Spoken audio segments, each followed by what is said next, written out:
All right, we're live, and we're going to talk about why, if you don't get this right, you're building on a broken foundation. And so everything you're going to do from that point forward, you might experience some temporary success, but it's ultimately doomed to fail, right? The long term, I think a lot of times we focus on these immediate returns, short-term victories, right? Responding to things that feel good, have strong kind of emotional pull. But again, when you're building on a broken foundation, it's why things ultimately fail.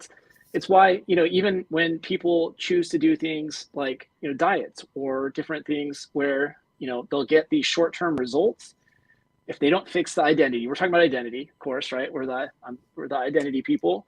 And so when the identity doesn't change, so you start to make changes in how you eat, you get all the support, you pay lots of money to make these different changes in your life, right? To see your body start to get in the shape you want it to get in. But if ultimately you have not fixed the foundational sense of identity, what you believe about yourself, right? If you still believe you're that person that you were, prior to starting the program, over enough period of time, you will revert, right? That subconscious kind of sense of this is who I am. These are my beliefs about what my value is and who I am will ultimately take over. And, it's through confirmation bias. We always make true what we believe about ourselves. So anyways, Mr. David Osk, how are you doing? And what do you have to say about this idea of when the foundation's broken, everything that you're going to do from that point forward is unsustainable? Man, just with your kind of the tee up of the conversation here, I totally resonate with that. My health journey has always been something that's kind of front and center for me. And as I've grown in self-awareness, I'm, way more easily able to course correct in my thinking, because that's where it starts. That identity piece is absolutely everything. And it's funny here as I'm, standing in the house that I built. Of course, what was really fascinating on the outset is, I, especially at that time, had a pretty good can-do attitude, right? I'll figure this out. We'll do this. Well, there's one thing, that I knew that I had to get right, that I had never done, and that was foundation work. Literally digging footers, putting in rebar.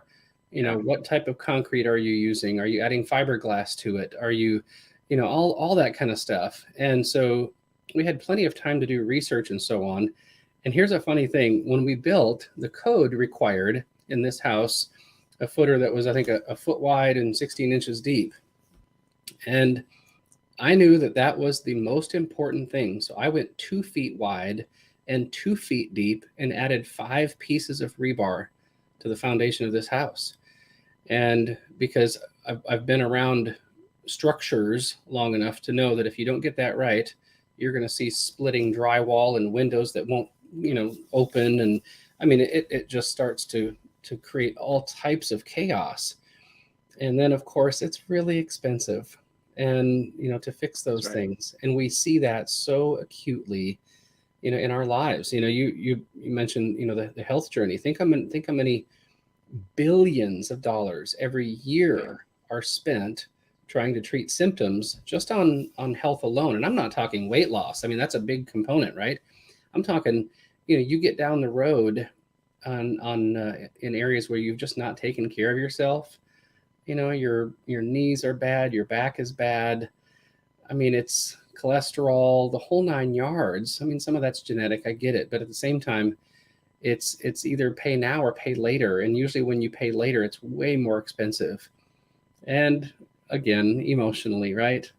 When you build a relationship and on a sure foundation, on something that is just absolutely bedrock, filled with words, like respect and kindness and communication and humility and so on. Man, what a wonderful place a freer place to start any project. You think about what happens a lot of times, right? When someone really wants to experience a breakthrough, whether that's in their business, in their relationship. And so here they are, right? They've set a really exciting goal. And it's like, all right, I'm going to really experience different type of results. But internally, they don't believe that they're worth it. They don't believe they're capable. So they're essentially creating conflict. They're at war with themselves, right? And over enough time, the problem is that war wears you down. And so, and eventually the subconscious drives, right? Those things tend to outweigh. Now, Is it possible to go in and change the basic subconscious, the foundation? Of course it is, right? Yeah. That's the work we do. We do it all the time. I'm not saying it's easy. I love Yeah. what you're saying about you chose to go deeper, right? And you're talking about rebar, but I'll admit that's, you might as well be speaking German there. I don't even know what that is. But I do understand the idea of developing a deep foundation. And if you're trying to do superficial, right, work and just assuming you can skimp on doing that work, chances are you're going to pay for it, like you said, in the long run. And so when you take the time to really dig down, you create an identity that's founded on your core values, right? But you got to internalize those values. One of my favorite discussions to have with clients is when they've taken the time to do the values work. And then we have usually 2 sessions to really be able to tell me what these mean to you. Tell me why they're important. The stories that come out of that, right? I mean, there's often tears, there's laughter, and the meaning and significance behind it is so incredible. And then there's a whole series of things that we do, right, to make sure that those values become like magnets, right, that compass pulling you forward so that they're guiding every area of your life, right? Your marriage, your health journey, your business really has a clear direction that matters to you, something that you feel a sense of conviction in. Right. And so it's really incredible, right? Yeah. But Yeah. if you're at war with yourself and there's a sense of, I want to, have this breakthrough, I'm going to take my business to the next level, we're going to hit $1 million this year. But internally, right, you're at war thinking, no, you're incompetent. You can't do this. You're not worth it. Good luck, right? That's a very tough battle that many entrepreneurs and business people find themselves in. But you fix the foundation on that, the identity, and watch the results you get. Yeah, and quite often, right? It's the cart before the horse. It's treating symptoms and so on. And quite often, well, you know what? Depending on the moment, a symptom might need to be treated. I get it. We got to put out a fire, that type of thing. But what's interesting is back to the foundational metaphor of a house. I mean, you've got those different components in it.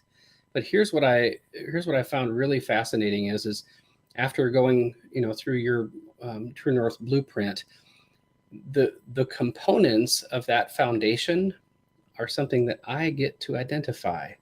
Those things that I get to value. It's not just some talking head saying these are the things that you should have in your foundation. And again, there's overlap with everyone, with regards to foundational things. But what I love is that sense of ownership, after you go through the process, like when you think about, digging footers, well, you're digging emotionally, there's some digging involved. You got to get down below the surface and start taking a look at some of those things. And here's what's fascinating. You use the word conviction. And I think about, when concrete hardens, there's a conviction, right? There's a hardening that takes place in your own heart and your own mind, where you're standing on something that is literally not sand anymore. You're not, it's not malleable. This is something that I'm actually putting in, building my life, staking my life upon. And it sounds, maybe even in the moment, a little dramatic, that kind of thing. But good luck, operating your life, choosing your career, choosing a spouse, loving your spouse, raising children when you don't have that concrete foundation. And then I was thinking too, is what happens, and forgive me to use so many building metaphors, what happens when you add too much water to concrete? It falls apart. The mixture has to be right. And what happens is I think quite often people have a vague sense of those things that they're standing on, right? For sure. But it's kind of falling apart. It's moving. And usually it's a mixture of the shoulds that you've been shoulded upon. My friend Cindy always says, everybody shoulds on you.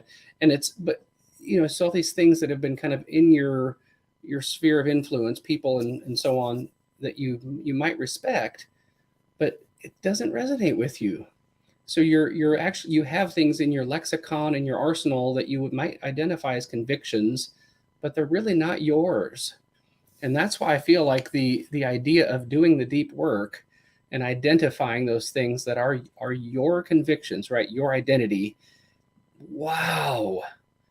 Boy, full well what you're going to say yes to and no to, whether it's an obstacle or an opportunity. And the foundation, is sure, it's solid. Yeah, it's so powerful. I mean, we've seen this over and over again. You know, what is the basis for the decisions that people make, the Right. goals they choose, the relationships, right?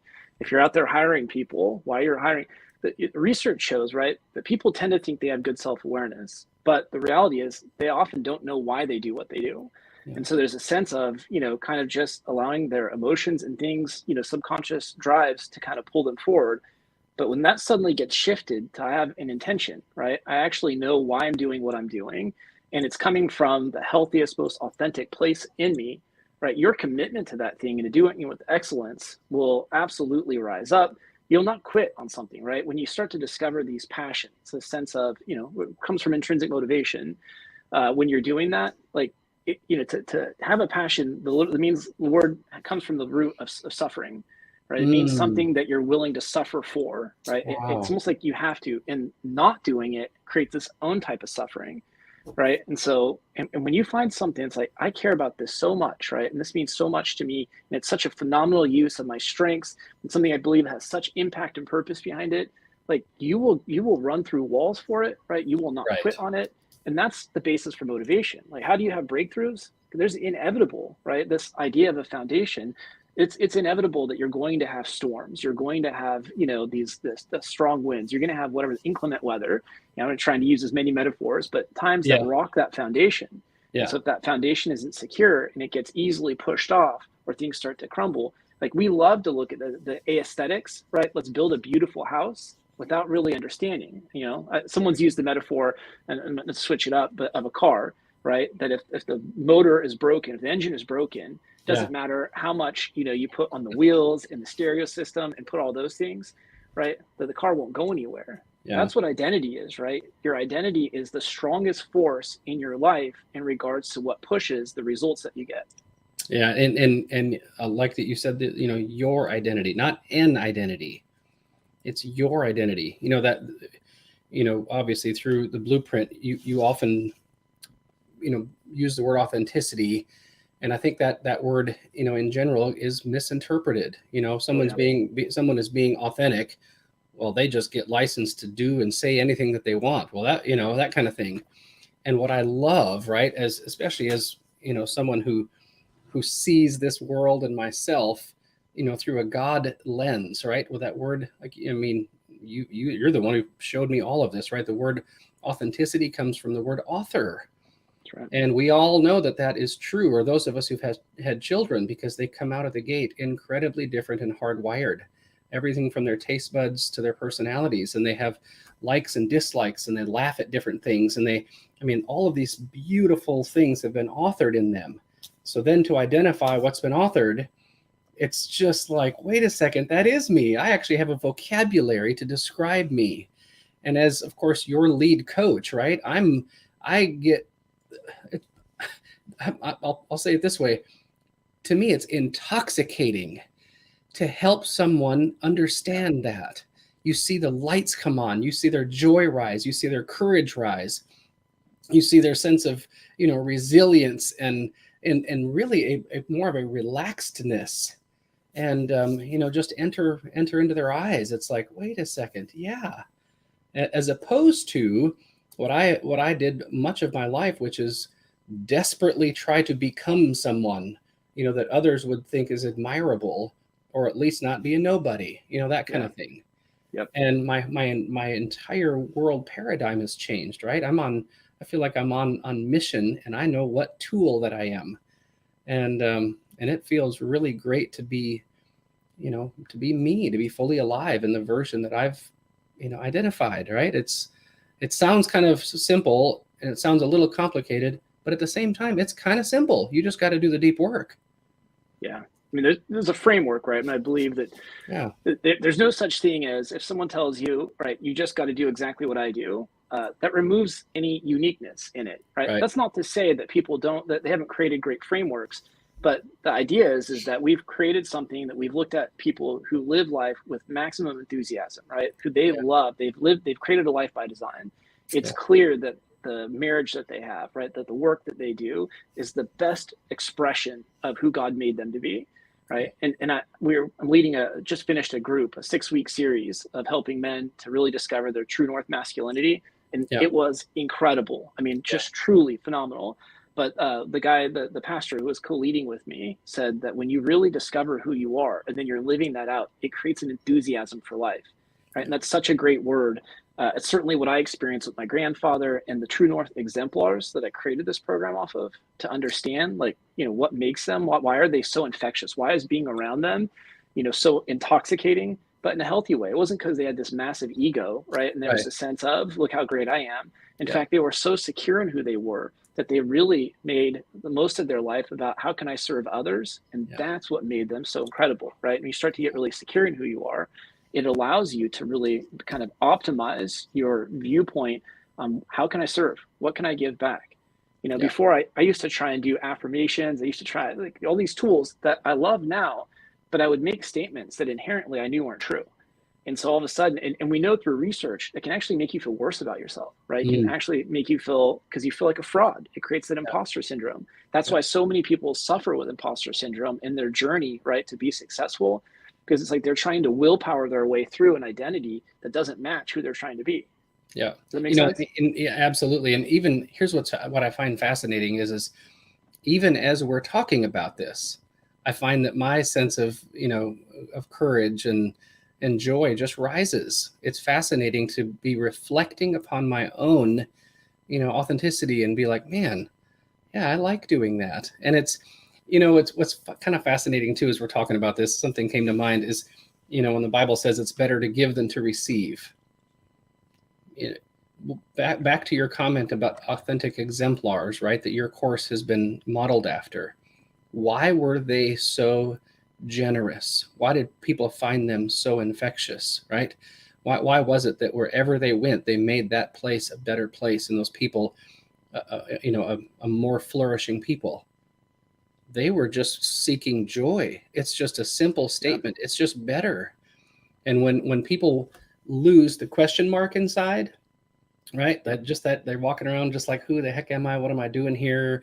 Will somebody please tell me that I'm great? They just have that just general sense of insecurity. And again, we kind of suffer with that sometimes, right? We're human.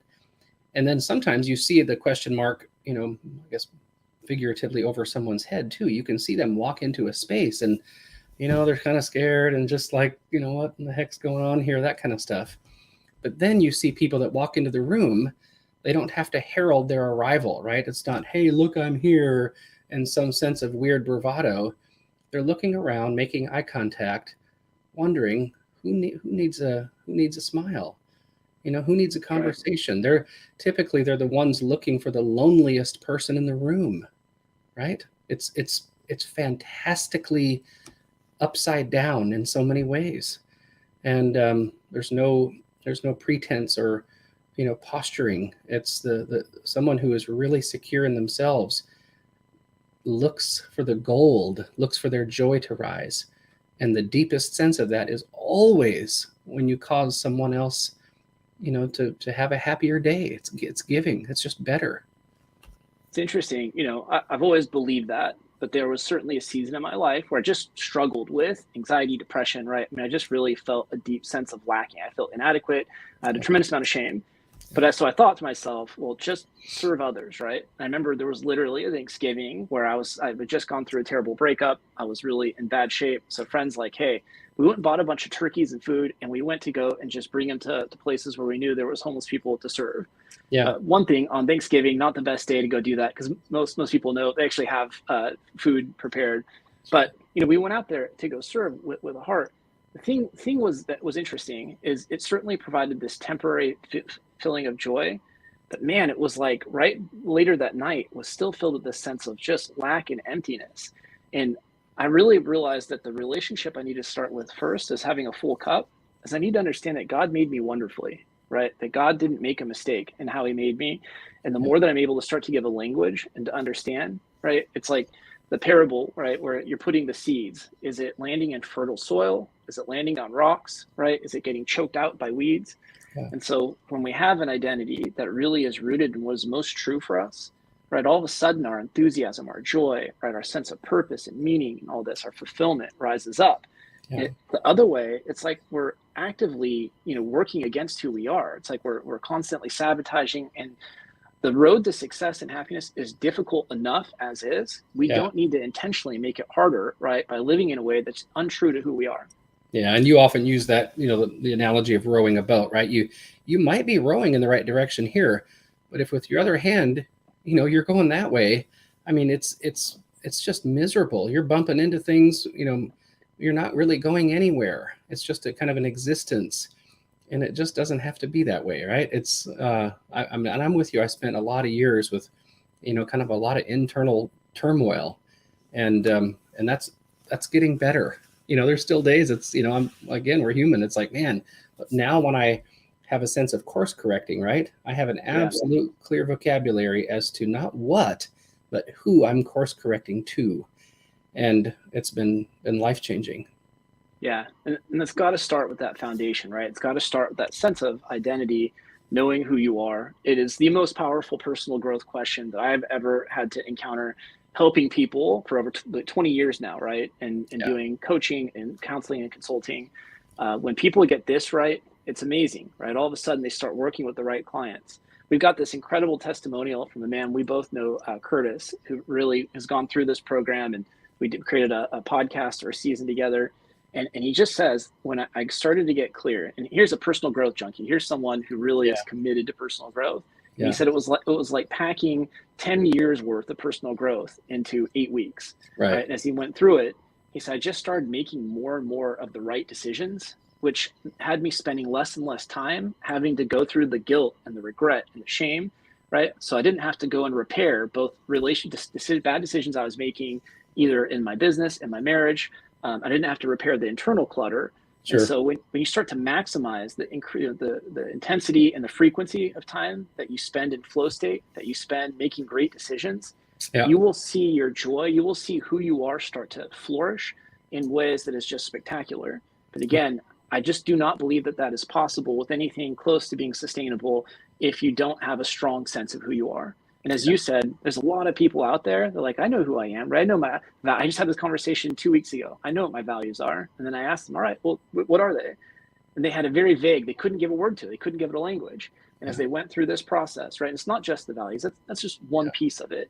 But it's a powerful, it's a foundational piece, right? As they suddenly were able to recognize I always thought efficiency, right, was what was I valued. And then I realized I've been efficient all my life, but I'm efficient in the wrong things, right? These aren't the things that matter. So I realized effectiveness, slight shift. But as they gave us specificity, right? All of a sudden now the language that they have is so dialed in to what actually mattered to them. And they've seen their results, right? They've seen their joy just absolutely skyrocket just in these last couple of weeks. Man, I'll be honest, I've never heard that.